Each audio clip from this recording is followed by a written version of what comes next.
Hi, everyone. Welcome to Sunday's Other Scriptures for August 3rd.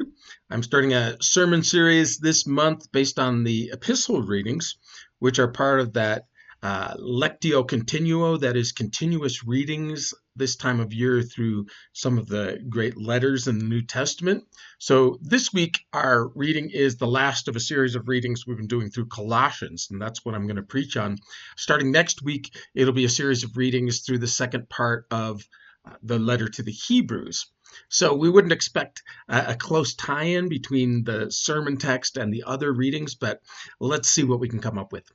Our first reading is taken from Ecclesiastes, generally attributed to Solomon because we're told that it was a king in Jerusalem who's also referred to as the teacher. That's what Ecclesiastes means, the one who taught, who is considered to be a wise teacher. And of course, Solomon was known to be, at least at the beginning of his reign, given this gift of wisdom.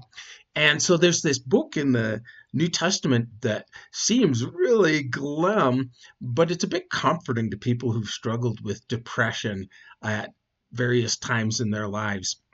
Because the refrain is meaningless, meaningless, or in the King James Version, vanity, vanity, all is vanity. The teacher says he was king. He devoted himself to study, to explore all wisdom under heaven. He was also clearly wealthy. He had all these public works projects, all these great things that should have been oppressive and should have been satisfying. And yet, instead of impressive, they were oppressive, right? He says, uh, all the things I toiled for under the sun, I hated because I poured all my effort into them. But who knows whether who's going to inherit this, whether that person will be a wise person or a fool. And you can work with wisdom, knowledge, and skill, but everything you do is going to be turned over to someone else, and you may or may not have control over that. And this is meaningless. And so he concludes a man can do nothing better than to work and eat and drink and find satisfaction in that. And then he mentions that this is from the hand of God when we have valuable work or fulfilling work. And without God, who can find enjoyment? Which ties in very closely to our gospel reading, a parable of Jesus that we'll get to in the moment. But he says, to the man who pleases him, God gives wisdom and knowledge and happiness. To the sinner, he gives the task of gathering and storing up wealth to hand it over to someone else who pleases God. And that's meaningless. So we have this seemingly jaded, but really ultimately very wise saying of Solomon, or at least we think it's Solomon, kind of along the lines of you can't take it with you, right? So nurture your relationship with God now. In contrast to our Old Testament reading, our psalm for the day is Psalm 100. Shout for joy to the Lord, all the earth. Worship him with gladness. Come before him with joyful songs. Totally different tone.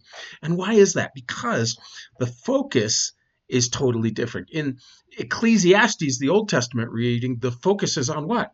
Our work, our satisfaction, whether our lives are valuable. What's the focus in the psalm? It's God's work. It's what he does.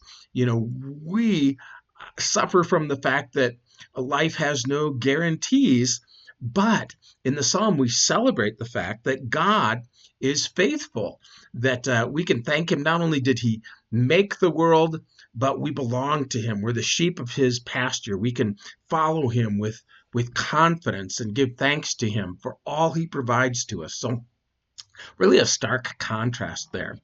Now, our uh, gospel, and I'm gonna jump to that, is taken from Luke's gospel. We've been doing a series of readings through Luke's gospel and the teachings of Jesus. And this one starts out with a man saying, "Teacher, tell my brother to divide the inheritance with me." And instead of Jesus siding with this man who's crying out for justice, he warns against greed. He reads the man's heart. He reads the situation. He says, "Who made me a judge or arbiter between you?" Now, ostensibly God the Father made him judge or arbiter, but not over this kind of petty thing. Certainly it didn't seem petty to this man, but that's because his heart is filled with greed and desire for material things. And so Jesus tells this parable to warn against that, about a rich man who decides, I have so much, I've been had such great crops because I work so hard at it. I'm going to build bigger barns and store up all that I have so that I can lay back, say, eat, drink, and be merry, enjoy, a great retirement. And God says to him, "You fool, this very night your life will be demanded from you. Then who will get all these goods that you've stored up for yourselves?" It really is an illustration of exactly what the Old Testament reading from Ecclesiastes tell us about. But what's really important here is the interpretation Jesus puts on it. He says, this is how it will be for those who store up things for themselves and are not rich towards God. Because otherwise we might ask, is God saying that, you shouldn't invest, you shouldn't, build bigger barns to store your grain? Is he saying that you shouldn't, invest in the market with your money so you don't lose it, or the potential interest you might make? Is God saying you shouldn't have savings? No, that's not what he's saying. The point is, he was rich and stored up things for himself and wasn't rich towards God. He didn't acknowledge, you notice in this, he never acknowledges that it's God who caused the crops to grow, that it's God who's the source of all these blessings. And he certainly didn't use any of the wealth that was entrusted to him to do the work of God, to feed the poor, to support the worship of the true God. He felt obviously that it was all his own doing and that it was all for him. And wow, we have not changed in all of human history since this, have we? This is the predominant attitude.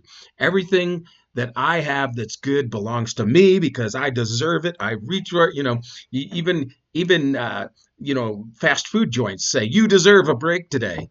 I don't deserve it. What did I do to deserve a break today? I deserve damnation because I failed God today. But God, through his grace, gives us these good gifts. So that leads us then into our reading from Colossians, in which Paul says, since you've been raised with Christ, set your heart on things above, not on earthly things, above, where Christ is seated at the right hand of God. Why? Because he's been victorious over sin, death, and the devil, and that's the champion's chair. Set your mind on these things, not on earthly things. So it's counsel to not do what the man in Jesus' parable did. You died, Paul says, and your life is now hidden with Christ. Well, when did we die? He is referring to our baptism.